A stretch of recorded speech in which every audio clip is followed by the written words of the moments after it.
Congress party వాళ్ళు చేస్తున్నారు అందరు.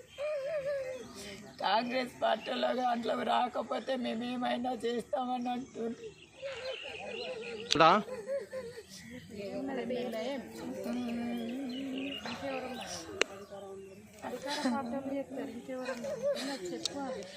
కాంగ్రెస్ పార్టీ వివేక వినోద్ వాళ్ళే చేస్తారు. అంతే చేసేది కాంగ్రెస్ పార్టీ వాళ్ళు. ఆల్రెడీ పల్లెరాజు వాళ్ళను అజీత్ సార్ వాళ్ళు మాకు డబ్బుల కోసం అని ఫోన్లు చేసిండ్రు. నేను ఫోన్లు ఎత్తలేదనేసి వీళ్ళు ఇక్కడ మన శివాజీ నగర్లో ఉన్న వాళ్ళు కూడా కొంతమంది ఫోన్లు చేసిర్రు.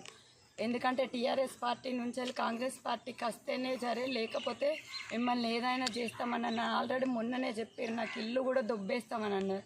మేము టీఆర్ఎస్ పార్టీ నుండి గెలిచినాం కాబట్టి మేము టీఆర్ఎస్ పార్టీలనే ఉంటామని చెప్పినాం. లేకపోతే మిమ్మల్ని ఏదైనా చేస్తామని అన్నారు. ఇదంతా చేసేది అజీత్ సారు, పల్లెరాజు, శివాజీనగర్లో కొంతమంది కాంగ్రెస్ కార్యకర్తలు అందరూ చేస్తారు. మమ్మల్ని మా కుటుంబాలని శివాజీనగర్లో ఉంచామని చెప్తారు, బెదిరిస్తారు ఏమైనా చేసి. మాకైతే కాంగ్రెస్ పార్టీ నుండి ప్రాణహాని ఉంది ఖచ్చితంగా. గావ అక్కడ కట్టేసి ఉంటాయి, ఇప్పుడు నువ్వు కట్టేస్తావా లేకపోతే లేదన్న ఇంటిమేషన్ అయితే ఇట్లా ఉండదు. సింగరేణి ఇంటిమేషన్ ఏమన్నంటే కొత్తగూడెం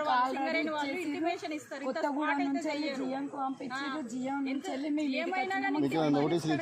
వెళ్ళి మాకు మేము ఆల్రెడీ మున్సిపాలిటీకి ట్యాక్సీ కట్టాను, మీకు పేపర్లు చూపించామంటే చూపిస్తాం. మాకు ఇంత ఉన్న వరకు కూడా మేము అంతా ట్యాక్సీ కడతాము.